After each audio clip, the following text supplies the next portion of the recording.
देखते हैं question number 12। ठीक है, ये हमारे 10.2 का। देखो इसमें क्या दे रखा है कि 4 सेंटीमीटर त्रिज्या वाला कोई वृत्त है, कि ये कोई वृत्त है जिसका केंद्र O मैंने माना और उसकी त्रिज्या कितनी है, 4 सेंटीमीटर है।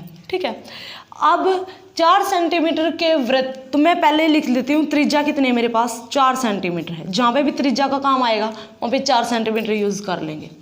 4 सेंटीमीटर त्रिज्या वाले वर्त के परिगत, इस वर्त के परिगत, परिगत का मतलब इसके चारों तरफ एक त्रिभुज बना रखा है ABC। ठीक है, इस प्रकार खींचा गया कि रेखाखंड BD और DC की जो रेखाखंड मेरे पास BD है, B और D और DC, D से C, ये बिंदु D है यहाँ पे, BD और DC की जो लंबाई आक्रमश है, इसकी तो है BD की है 8 और इसकी है DC की है 6 हैं। भुजाएं AB और AC ज्ञात करो। AB और AC मेरे को क्या करनी है, ज्ञात करनी है। ठीक है, तो जो मेरे पास दे रखा है वो तो है ही, इन्होंने दे रखा है कि DB बराबर है मेरे पास 8 सेंटीमीटर और ये DC इन्होंने दे रखा 6 सेंटीमीटर। अब मेरे को एक बात बताओ, जब ये मेरे पास 8 सेंटीमीटर है तो ये वाला भी तो मेरे पास 8 ही सेंटीमीटर होगा ना। क्यों होगा, क्योंकि बिंदु B से वृत्त पर 2 स्पर्श रेखाएं ही तो हैं ये। ठीक है, BF और BD 2 स्पर्श रेखाएं हैं, तो हम यहाँ पे लिख देते हैं BD will be equal to BF के इक्वल होगा, जो कि दोनों 8 सेंटीमीटर हो जाएंगे। क्यों, क्योंकि बिंदु B से वृत्त पर क्या है, ये वृत्त पर 2 स्पर्श रेखाएं हैं। ठीक है, स्पर्श रेखाएं, और स्पर्श रेखाओं की जो लंबाई बराबर होती हैं। इसी प्रकार जिस प्रकार से कि हमारे पास ये 8 था तो ये भी 8 आ गया। ठीक है, उसी प्रकार मेरे पास जब CD 6 है तो CE भी मेरे पास कितना आ जाएगा, 6, तो CE मेरे पास कितना आएगा, 6 सेंटीमीटर। ठीक है, आई होप यहाँ तक समझ आया होगा। इतना समझ में आने के बाद हम क्या करते हैं कि मेरे को AB निकालना है। मेरे पास AB तो तब आएगा ना, तब मेरे पास AF होगा। अब मेरे पास AF तो है नहीं, तो मैं क्या करूँगी, AF को X मान लेती हूँ। ठीक है, माना AF X सेंटीमीटर है अभी मेरे पास। अब AF X सेंटीमीटर तो ये भी तो X सेंटीमीटर होगा। क्यों होगा, क्योंकि बिंदु A से वृत्त के बाह्य बिंदु से 2 स्पर्श रेखाएं हैं, तो बाह्य बिंदु से स्पर्श रेखाओं की लंबाई बराबर होती है। तो AF X है तो मेरे पास ये AE भी कितना हो जाएगा, X सेंटीमीटर। क्यों हो जाएगा, क्योंकि बिंदु A से वृत्त पर 2 स्पर्श रेखाएं, वही बात। ठीक है, AE भी मेरे पास X हो जाएगा। इस तरह से हम क्या करेंगे, अब इसका जो हमारे पास जब हम 9th क्लास में पढ़ते थे, 11वां 12वां चैप्टर था, उसमें क्या पढ़ते थे कि हम हीरोन के फॉर्मूला से किसी भी त्रिभुज की अगर हमारे पास भुजाएं हैं, किसी भी त्रिभुज की अगर तीनों भुजाएं हमारे पास दे रखी हैं, तो हम उसका क्या निकाल लेते थे, अक्षेत्रफल निकाल देते थे हीरोन्स के सूत्र द्वारा। तो हीरोन्स का सूत्र में एक एस वर्ड यूज होता है, S means semi perimeter. Perimeter क्या होता है, इन तीनों भुजाओं का जोड़। तीनों भुजाएं देखो, इसमें हम पहली भुजा मान लेते हैं AB मेरे पास कितनी है, AB मैंने लिखा, पहले तो AB लिख लेती हूँ। AB मेरे पास पहली भुजा मान ली हमने A, इसमें ABC मानते हैं हम, A + B + C। ठीक है, पहली भुजा A है और A का मान क्या है, X जमा में 8, कितना है, X प्लस में 8। अरे ये भी तभी तो बनेगी ना जब AF और FB को जोड़ेंगे। ठीक है, X प्लस में 8 AB के इक्वल हो गया। तो दूसरा क्या करते हैं, BC को मैंने मान लिया B भुजा, पहली भुजा को A मानते हैं, दूसरी भुजा को B मानते हैं और तीसरी भुजा को C मानते हैं हीरोन्स फॉर्मूला में। ठीक है, अगर फिर भी आपको देखना तो NCERT का 9th क्लास का मैथ ओपन करके आप देख सकते हो, 11th चैप्टर है। ठीक है, BC = B। BC कितना है, 6 और 8 मेरे पास कितना हो जाएगा, 14 हो जाएगा, 14 सेंटीमीटर। अब AC को मैं क्या मान लेती हूँ, C भुजा मान लेती हूँ, तीसरी भुजा, ये मेरे पास कितनी है, X प्लस में 6। ठीक है, X प्लस में 6। अब देखो सेमी पेरीमीटर क्या होता है, S A + B + C / 2। A बोले तो क्या, A मीन्स पहली भुजा क्या है, X + 8, B भुजा 14 है मेरे पास और C क्या है मेरे पास, X प्लस में 6 और / में 2। 14 और 6 20 और 8 28, 28 और ये x और x को मैं जोड़ूंगी तो 2x हो जाएगा। x कितने बार है, एक और दो बार, 2x और डिवाइडेड बाय में 2। अब बच्चे क्या गलती करते हैं, इस 2 को इस 2 से काट देंगे या फिर इस 2 को इस 28 से काट सकते हैं। ऐसे नहीं कटता है, ये गलत हो जाता है। अब गलत क्यों करते हो, क्योंकि देखो अगर यहाँ पे मल्टीप्लाई का साइन होता ना तो आप काट सकते थे। अगर ये ऐसा होता ना 28 गुना में 2x होता तो इस 2 को आप यहाँ पे काट सकते थे, ठीक है, क्योंकि गुना में होने के बाद ये पूरी की पूरी एक ही रकम मानी जाती है, एक ही संख्या हो जाती है, ठीक है। लेकिन अब अगर यहाँ पे जमा या घटा का साइन हो तो कभी भी इसको सीधा काट नहीं सकते। इन दोनों को कॉमन लेंगे हम, क्या लेंगे, कॉमन लेंगे इन दोनों में से। देखो मेरे पास 28 में से अगर मैंने 2 कॉमन ले लिया तो अंदर क्या बचेगा, 14, क्योंकि 14 दूनी 28, ठीक है। यहाँ पे मेरे पास क्या था, 2x था, 2 अगर मैंने बार कॉमन ले लिया तो अंदर क्या बचेगा, सिर्फ x बचेगा और डिवाइडेड बाय में 2। अब इस 2 से 2 काट सकती हूँ मैं, क्यों, क्योंकि यहाँ पे इनके बीच में कोई साइन नहीं है तो ये मल्टीप्लाई का साइन माना जाता है। अब ये संख्या इस 2 से मैं 2 काट सकती हूँ, ठीक है। तो मेरे पास क्या बच गया, 14 जमा में x, s की वैल्यू क्या आ गई मेरे पास, 14 जमा में x, 14 प्लस x। इतना समझ आया, ठीक है। यहाँ पे अब हम क्या करते हैं, इसका हीरोन्स का फॉर्मूला लगा के इसको निकाल लेंगे, ठीक है। त्रिभुज ABC का क्षेत्रफल हीरोन्स फॉर्मूला द्वारा, हीरोन्स सूत्र द्वारा त्रिभुज ABC का क्षेत्रफल, ये देखते हैं हम कैसे क्या आएगा।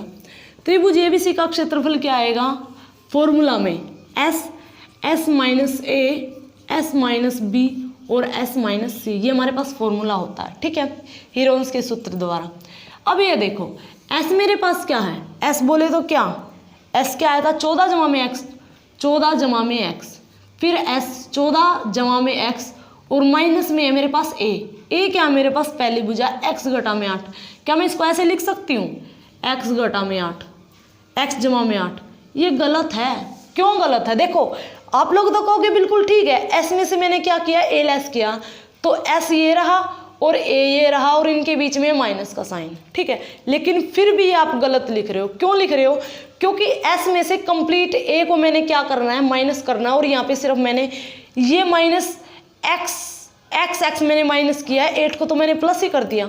अगर जब भी यहाँ पे a आ जाए, a b में 2 वर्ड है तो यहाँ पे ब्रैकेट लगाओ, ठीक है। इसका मतलब ही s में से पूरा का पूरा ये माइनस होना है, ठीक है। और इसको जब हम खोलेंगे तो क्या आएगा, माइनस का x और ये भी माइनस में 8 हो जाएगा, समझ रहे हो। देखो एक तो आप ब्रैकेट ना लगाओ तो ये हो जाता है माइनस का x प्लस का 8, और एक अगर जब मैं ब्रैकेट लगा देती हूँ और उसको फिर ओपन करती हूँ तो माइनस का x माइनस का 8। देखो दोनों में कितना अंतर है, एक छोटा सा वर्ड, एक छोटा सा साइन गलत होते ही पूरा सवाल गलत हो जाएगा, ठीक है। क्योंकि s में से मेरे को पूरा का पूरा ये घटाना है, पूरा का पूरा घटाने के लिए यहाँ पे ब्रैकेट लगा देते हैं, ठीक है। अगर ब्रैकेट नहीं लगाएंगे तो इसका मतलब भी तो ये हो गया ना, सिर्फ x को माइनस कर रहे हैं हम इसमें से, इसको तो जोड़ ही रहे हैं, ठीक है, इसको तो ऐड ही कर रहे हैं, तो ये गलत हो जाएगा, इसलिए यहाँ पे ऐसे ब्रैकेट लगाओ, ठीक है। और फिर मेरे को क्या करना है, s में से b घटाना है, s बोले तो क्या, 14 जमा में x, 14 जमा में x और घटा में मेरे पास क्या है, b 14। ये तो ऑलरेडी एक ही मेरे पास संख्या है तो 14 लिख दिया। s माइनस सी, 14 जमा में x और माइनस में क्या करना है, c क्या है, x प्लस में 6, तो यहाँ पे भी x प्लस में 6 ऐसे लिखा मैंने। अब क्या करेंगे, यहाँ पे ऐसे किया, 14 जमा में x और ये क्या मेरे पास 14 जमा में x, माइनस में देखो बाहर ब्रैकेट से बाहर किसका साइन है, माइनस का, तो अंदर वाले के साइन बदल जाएंगे, माइनस का x और माइनस का 8 हो जाएगा ये मेरे पास यहाँ तक। 14 जमा में x माइनस का 14, इससे ये कट जाएगा ना, ये तो घटा का 14, ये जमा का 14, तो ये क्या हो जाएगा, इन दोनों का एडिशन क्या हो जाएगा, अगले स्टेप में 0 हो जाएगा और ये x बचेगा सिर्फ, ठीक है। अगले में क्या हुआ, 14 जमा में x और माइनस में x, ये बार x प्लस 6 से बार क्या है, माइनस का साइन है, ठीक है। थोड़ा छोटा दिख रहा होगा लेकिन देख लो, बार x प्लस 6 से पहले क्या है, माइनस का साइन है, ये मैंने माइनस अंदर भेजा तो माइनस का x और माइनस का हो गया मेरे पास 6। अब देखो ये माइनस का x और ये प्लस का x, तो ये अगले स्टेप में क्या हो जाएगा, 0 हो जाएगा। 14 जमा में एक्स, और ये देखो ये जमा का एक्स, ये घटा का एक्स, तो ये इनका 0, और 14 में से 8 जाते हैं तो मेरे पास कितना रहेगा, 4 रहेगा, 6 रहेगा, सॉरी 14 में से 8 गया 6 रहेगा, और ये इन दोनों का 0 हो गया। जमा का एक्स घटा का एक्स कट जाते हैं, या फिर ये मान लो 0 हो जाते हैं, और ये मेरे पास एक्स बचा यहाँ से, और ये मेरे पास ये एक्स में से एक्स गया 14, जमा का एक्स घटा का एक्स ये कट गए, यानी कि इनका आंसर जो है 0 हो गया। और 14 में से अगर मेरे को 6 घटाने हैं तो मेरे पास बचेगा 8। ठीक है, अब मैं इसको क्या लिख देती हूँ, 14 जमा में एक्स, और ये हो गया 8 6 48, और ये एक और बच गया मेरे पास एक्स। ये 3 चीज़ें आ गई। ये क्या है मेरे पास, त्रिभुज ए बी सी का क्या है, एक्स क्षेत्रफल। ठीक है, मैंने इतना कर लिया, ये यहाँ तक स्क्रीनशॉट ले लो क्योंकि इसको इरेज करना पड़ेगा। ठीक है, सिर्फ इसको लिख लेती हूँ मैं, इसको यहाँ पे वहीं पे लिखा रहने देते हैं, और जो है ना तब तक इसको मैं ना इरेज कर देती हूँ। बाकी को क्यों कर रही हूँ इरेज बताऊँगी, क्योंकि इस सवाल को हमने ना 2 मेथड से निकालना है। 2 मेथड से करके तब जाके इसको जो इसका आंसर लेके आएंगे।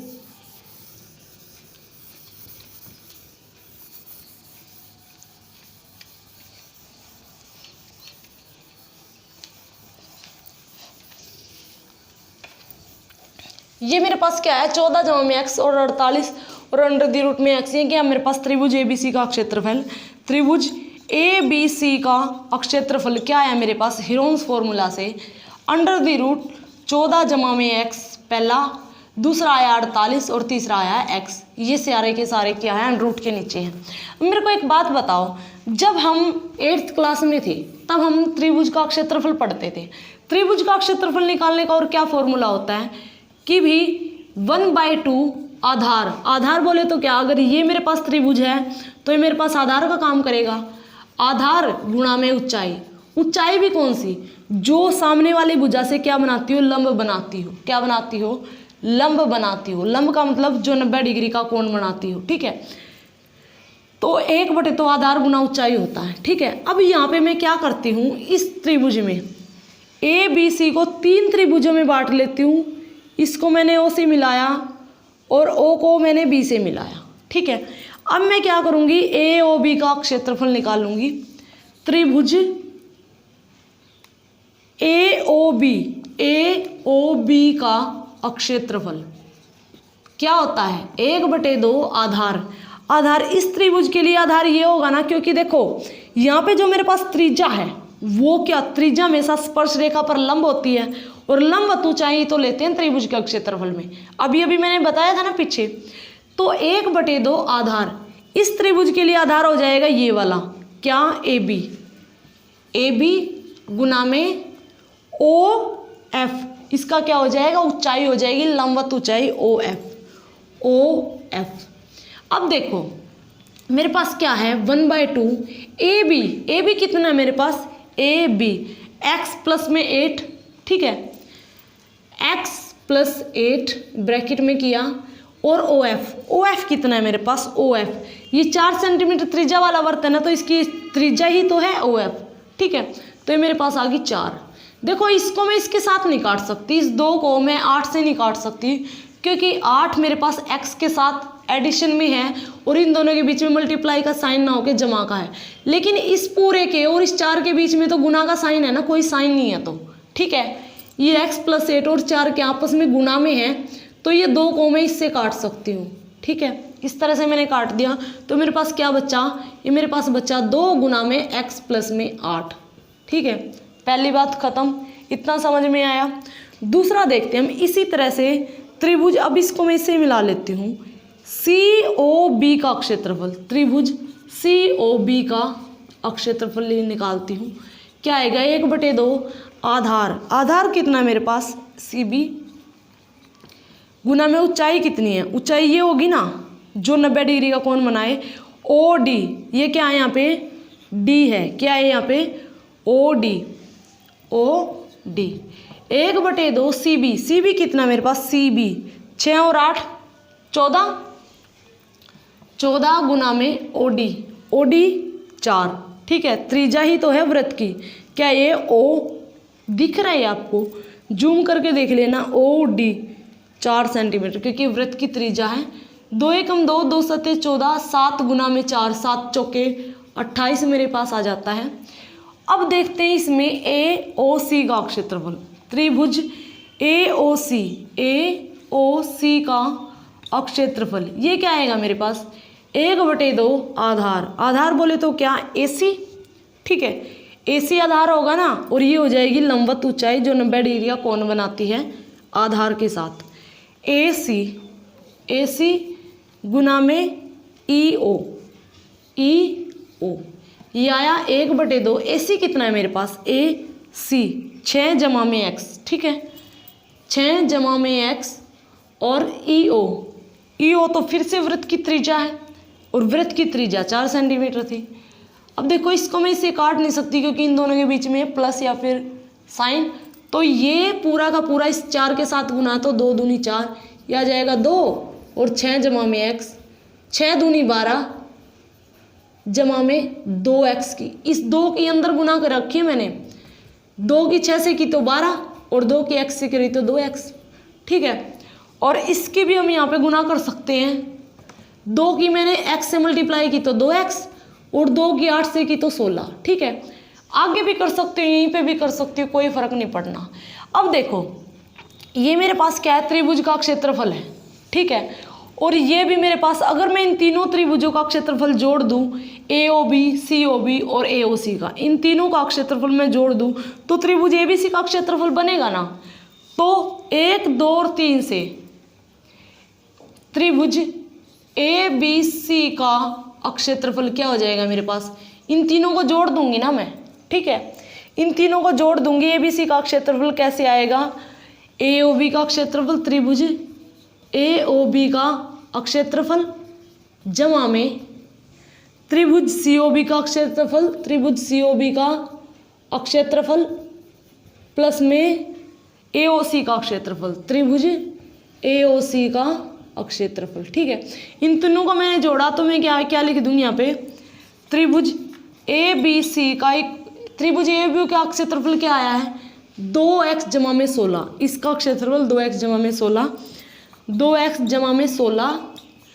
और COB का क्षेत्रफल आया मेरे पास 28 सेंटीमीटर स्क्वायर, और इसका आया मेरे पास 12 जमा में x, 12 जमा में 2x। देखो सीधी सी बात है, त्रिभुज ABC का क्षेत्रफल निकाला मैंने हीरोन्स फॉर्मूला से। त्रिभुज ABC का क्षेत्रफल निकाला मैंने, इन तीनों का क्षेत्रफल निकाले, इन तीनों को जोड़ दिया इससे। यहाँ से मेरे पास क्या आया? अगर मैं 28 में 12 जोड़ देती हूँ मेरे पास 40 हो जाता है, 40 में 16 जोड़ा तो 56 हो जाता है मेरे पास 56। 2x और 2x ये हो गया 4x। यहाँ से देखो 4 कॉमन आ रहा है, 4 मैंने कॉमन लिया, 4 एकम 4, 4 चौके 16, और ये बच गया x, ठीक है। 4 14 जमा में x, ये मेरे पास आ गया इतना। देखो ये भी त्रिभुज का क्षेत्रफल, ये भी त्रिभुज का क्षेत्रफल, तो क्या मैं इन दोनों को इक्वल रख सकती हूँ? ऑब्वियस रख सकती हूँ, क्योंकि ये भी तो त्रिभुज ABC का क्षेत्रफल है, और ये भी तो त्रिभुज ABC का क्षेत्रफल है ना, क्षेत्रफल, ठीक है। ABC का क्षेत्रफल है ये भी, ठीक है। तो इन दोनों को मैं इक्वल रखूंगी। अब यहाँ पे इरेज कर देती हूँ, क्योंकि बहुत ही जो है ना लेंथी सम है, ये बोर्ड पे आता भी नहीं है। और अगर हम बहुत ज़्यादा छोटे लिखे तो फिर आपको अक्षर ही नहीं दिखेंगे। ऐसा भी नहीं कर सकते कि बहुत ज़्यादा स्मॉल लेटर्स में लिख दें और आप कर लोगे। तो इन दोनों को इक्वल रख सकते हैं। त्रिभुज ABC का क्षेत्रफल क्या है मेरे पास? ये मैंने पहला लिख लिया, इसको लिख लिया मैंने दूसरा। फ्रॉम 1 and 2 लिख देते सीधा। 1 व 2 से मेरे पास क्या आ जाता है? 1 व 2 से इन दोनों को इक्वल रख सकती हूँ ना। क्यों? क्योंकि ये भी ABC का क्षेत्रफल, ये भी ABC का क्षेत्रफल। 14 कहोगे, बार बार रिपीट करती रहती है, फिर कमेंट में आप लोग ही लिखते हो 14 जमा में x, ठीक है।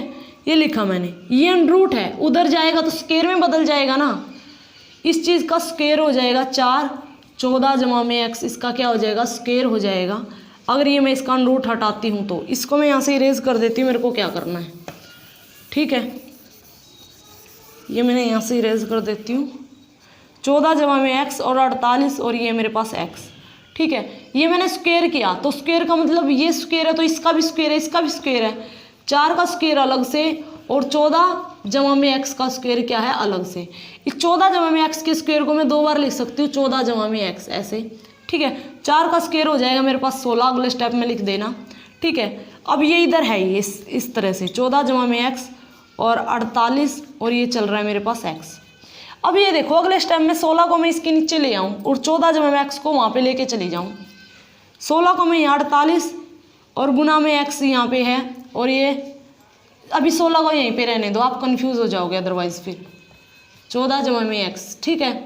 ये जो 14 जमा में x यहाँ पे गुना में था उधर मैं भाग में लेके चली जाती हूँ इसको, तो ये मेरे पास क्या हो जाता है, इससे ये जो है ना कट जाता है, ठीक है। ये समझ आया। अब 14 जमा में x ये कट गया तो इसको मेरे पास यहाँ से क्या बचा अगले स्टेप में, सिर्फ मेरे पास 16 और 14 जमा में x बच गया ये, ठीक है। इतना बच गया। इस 16 को मैं यहाँ पे ले आती हूँ भाग में इधर अगले स्टेप में, 16 कम 16, 16 3 48, तो क्या आ गया मेरे पास ये 3 और x बच गया, 3x बच गया और इधर है मेरे पास 14 जमा में x को मैं इधर ले आती हूँ, 3x माइनस में x is equal to 14, 3x में से x गया तो 2x बराबर क्या हो जाएगा 14 और यहाँ से मेरे पास आ जाएगा, देखो ये 2x बराबर 14 के हैं, ये x यहाँ पे गुना में है ना 2 के, 2x के साथ गुना में तो उधर जाएगा 2 तो भाग में चला जाएगा, 2 एकम 2 और 2 सत्ते 14, तो x का मान आ गया 7। x का मान 7 आया है, इस x का मान क्या आया 7 और इस x का भी मान क्या आ गया 7 आ गया। अब मेरे को तो ए बी और ए सी की यहाँ तक समझ आ गया। मेरे को ये फाइंड आउट नहीं करना था कि x का मान क्या है, मेरे को तो ए बी और ए सी का जो हमारे पास साइड है इनकी क्या बतानी थी, लेंथ बतानी थी कि इनकी लंबाइयाँ कितनी हैं। देखो ए बी कितना है मेरे पास, ए बी है मेरे पास x प्लस में 8 था ना, x प्लस में 8 था, x का मान मेरे पास 7 आ गया तो 8 मैंने इसमें जोड़ा, 7 और 7 14 और 1 15, ये हो गया 15। और ए सी कितना आएगा, ए सी मेरे पास कितना था x प्लस में 6, x प्लस में 6, x मेरे पास 7 है और ये मेरे पास 6 है तो ये हो गया 13। तो ये ही हमने निकालना था। आई होप आप लोगों को ये समझ में आया होगा। थोड़ा लेंथ ही था लेकिन बहुत इजी जो है ना मैंने मेथड से आप लोगों को ये समझाने का प्रयास किया है। और अगर आप लोगों को ये क्वेश्चन बहुत ही अच्छे से समझ में आया तो इसको ज़्यादा से ज़्यादा जो है ना शेयर करना, क्योंकि बच्चे इस सवाल में आखिर तक पहुंचते ही नहीं हैं, ठीक है। बीच में ही कहीं गड्डी रुक जाती है, वहीं पे स्टॉप कर देते हैं, बुक बंद और इधर उधर, ठीक है। लेकिन एग्ज़ाम में तो आप ऐसा नहीं कर सकते ना कि आपको नहीं समझ में